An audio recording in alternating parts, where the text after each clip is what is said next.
is Ivan Eiler here with Hammer and Hand Custom Cycles, and today I'm going to be building the custom seat for the 2011 Calendar bike, the Baker drivetrain, and I'll be showing you guys kind of how it's done. Now the seat pan here was built by fabricator Kevin. Chad down at Baker, actually if I'm not mistaken, had to make the seat. And we just got it back from Elite Electric Coating. Our friend down there, Rex, powder coated the thing for us, and now it's ready to go and hold up for years. So the first thing we need to do is clean it off. And the only reason for doing this is just because you want to make sure that there's no waxes, dusts, anything like that, anything that might keep the adhesive from sticking to the pan. And if you painted the pan, you're not going to want to use a brake parts cleaner. It's going to be too aggressive. You actually take the paint right off. Any kind of wax remover or pre-clean will work fine. And once you got the thing all cleaned off, what we're going to do is use a 3M Super 77. Now that's the adhesive that we've always used for doing seats, and it doesn't matter if you're gluing down leather, gluing down foam, this stuff works great. And you can pick it up at any local CarQuest, place like that. If you can't find any place locally that carries it, it's really not that big of a deal to get online and order. There's going to be a lot of places that have it. And once we get this thing all sprayed down, we'll be putting black closed-cell neoprene foam on it. And the reason for using a closed-cell neoprene is not just because it's mildew resistant, but one of the other really nice properties of it is the fact that since it doesn't have cells, not only does it not retain water, but there's nothing to break down. So after years and years and years of riding on this thing, it's still going to be a nice high-density foam. And here I'm just going to take and screw a couple of nuts on the end of the threads. This is just to keep them from getting boogered up as we're setting the seat down. We just don't want to get anything chewed up. And just taking an electric turkey carving knife, bread knife, however you want to call it. You can actually buy foam carving knives, an electric foam carving knife, but they're really expensive, and in all honesty, it's identical. There's really not much difference at all. And same with the rasp. You know, this is just a standard rasp you can buy from your hardware store. People use them a lot in drywall, use them for shaping wood, and they work great on this foam. So open up another bottle of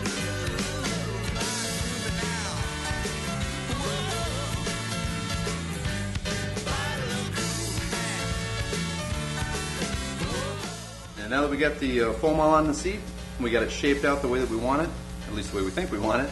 We got Chad down here from Baker Drivetrain. Actually, he's the one heading up this year's calendar build, and we wanted to make sure that we got all the lines right and all the curves cut right. Basically, make sure it's going to fit the bike the way they want it to. Yeah, it looks really well, man. It looks took your time. It's blended really well. It's going to fit the bike real good. Not too thick and not too thin at the same time. It's going to look good. It's going to flow really well. You think the curve What we got going on? Yep, that'll hold you in there. So when you whip down that throttle, you won't fly off the seat. Okay. You're good to go. It's really good. Well, yeah, man, cool. That's what we So want to yeah, do. if you want a good seat made in America, you come see Ivan here. We'll hook you up. Yeah, man, well, thanks for stopping by. No problem. Take care. Appreciate that. And next comes the artwork. Basically just grab a piece of paper and a pencil and draw whatever you want to put on the seat.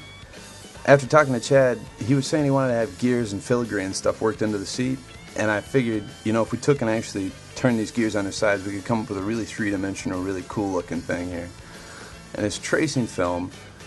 This is the kind of stuff that you need to actually put the image onto the leather, and there's nothing else that's really going to work. You can pick it up in any leather supply store. Tandy's going to carry it. You can order it online. But one of the things that's really cool about this stuff is it holds up really good when you're dragging a pencil or a stylus across it, when you actually have it on a softer surface like the leather itself. And it has a plasticky quality that holds up when you get it wet. And since you actually have to get the leather wet to transfer the image, nothing else is going to work like it.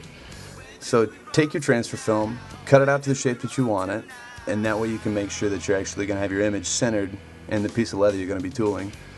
And then light box works good. Just tape it down on top of it. If you don't have a light box or anything like this, you can just tape it right to a window, and that works good too. You do want to make sure that you're taping it down though, because once you start making these lines, if you slide this thing around at all, you're going to drive yourself crazy running back and forth. So all I'm doing here is just taping it down to transfer the image. And we get it set on the seat, make sure that everything lines up good, make sure it's going to be centered and where you want. And if you have to trim anything at all, it's always good. Even when you're cutting it out the first time, fold the thing in half. It's like making snowflakes when you're a kid. That way when you cut out the one side, the other side's identical. One of the other things about folding it in half is actually you can transfer the image from one side to the other. Like let's say you have two pieces from one at one side that's just the same as the other one. Now you're sure that everything's lined up and that both of them match each other. So then we grab our leather here, and this is a top quality American hide. This is just about the best leather you're going to be able to buy, and it's a vegetable tan tooling leather. That's what you want to use for doing this kind of work. 8 ounce is perfect for seats. And that's what this is right here. It's like a 7 to 8 ounce tooling side. And we take our film, and instead of trying to cut it right out of the entire side, it makes it kind of hard. We're just going to take a pencil, draw a little bit of a line around the outside of it, get ourselves something smaller, something easier to work with. That way we can trim up the edges and get them perfect without having to worry about working around this big piece of leather here. And nothing works better for cutting leather than these. It's a $60 pair of shears, but I'm telling you right now, you never have to buy another pair of scissors. Just cut like butter through this stuff. And then we case the leather.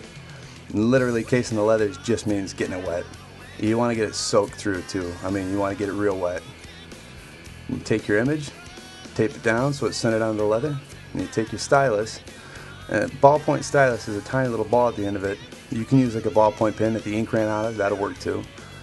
But you just want to run through all your lines, you're tracing over everything, pressing down pretty firmly. And then you remove your tracing film, and voila, there's your image, pressed into the leather. And from here we can cut and carve and stamp away. Now, for actually cutting down into the leather, you want to use a swivel knife. And this is going to have a pretty blunt blade, top of it spins.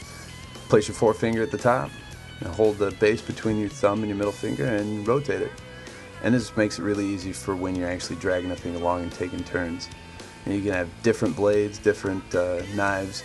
The blades are interchangeable. You really only need the one knife. You can get all the different blades you want. But the angle on this one and the thinness of the blade make it a little easier to get the tight lines that we want for this particular seat. So you just take and start pressing and turn with the curves in between your fingers, and away you go. For some of the details, I'm going to be using an X-Acto knife. Now, this is going to be mostly for the gears and the lettering. Not only because you have tiny little details, but the swivel knife actually spreads the leather open as you cut through it, so you get a more traditional look.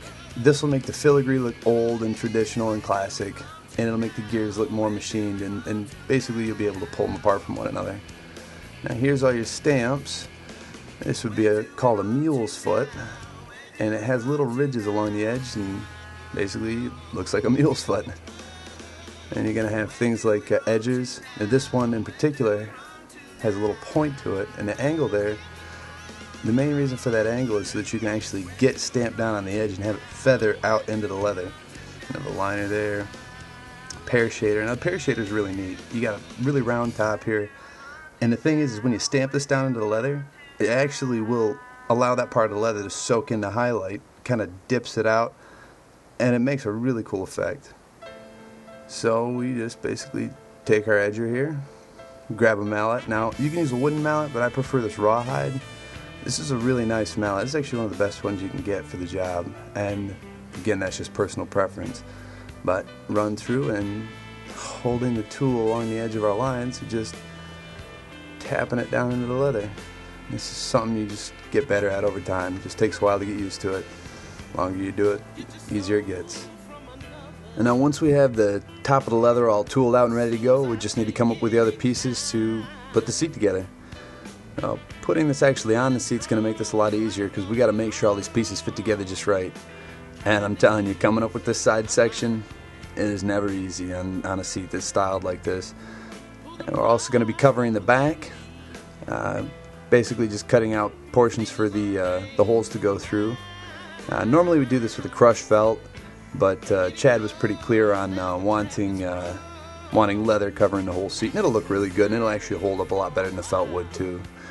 So we take our poster board, cut out our template, making sure it all fits together right. You want to make sure you have a good distance on the edge there.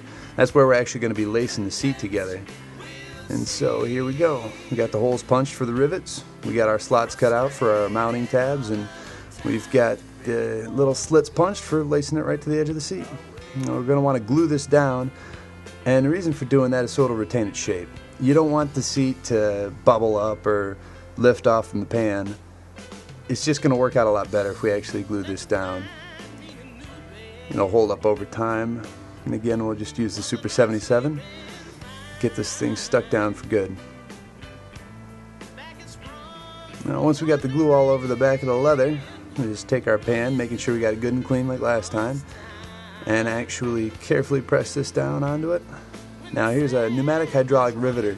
And using something like this, it just works a lot better than a hand riveter. It makes it a lot easier to hold onto your material while you're working with it. One quick pull of the trigger and the thing goes off, pulls it right through, nice, clean, even, and it's just a lot easier than trying to monkey around with the hand unit.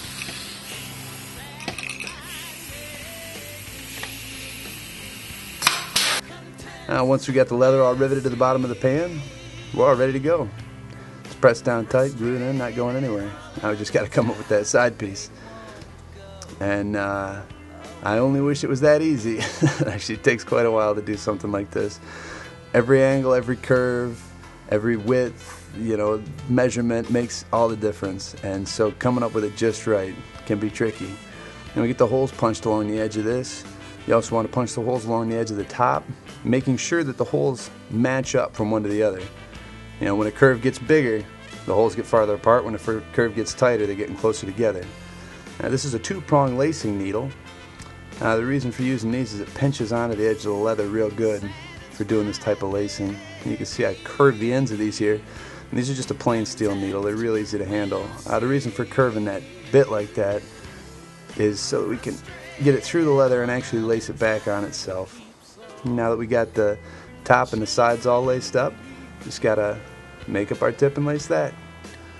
Now to form leather like this, what I'm doing here is I'm taking a steel form, putting it against the wood, soaking the leather, really letting it soak for a long time, and just stretching it down tight and nailing it to hold it in place. And with the steel form in there, it's easy to tool the end, pull out the steel form, cut it out with an X-Acto knife, and there you have it.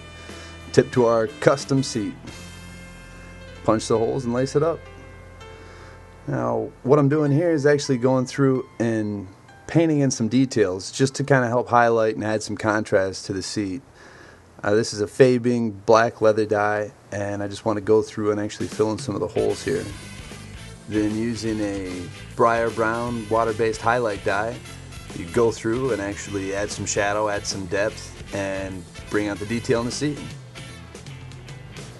And there you go, there she is. After we finished doing the briar brown on the top of the seat there, went through with the dark cocoa brown and feathered it into it and kind of got it to pull out some of the highlights and the details in the seat. And now she's ready to go on the Baker Calendar Bike 2011. If something like this seems like something you might be interested in doing, we're actually going to be offering a seat kit here pretty soon. You keep an eye out for it on our website. It's going to come with the seat pan, the foam, everything will already be glued together. You'll have all the leather you need, it'll all be pre-punched, come with the lace, come with all your basic tools for tooling leather. And even come with a how-to DVD. And we show you a little more in depth how to do it. And kind of cut off some of the details on this one, but that thing's going to be long and extensive. It'll make it real easy for you to make your own custom thing.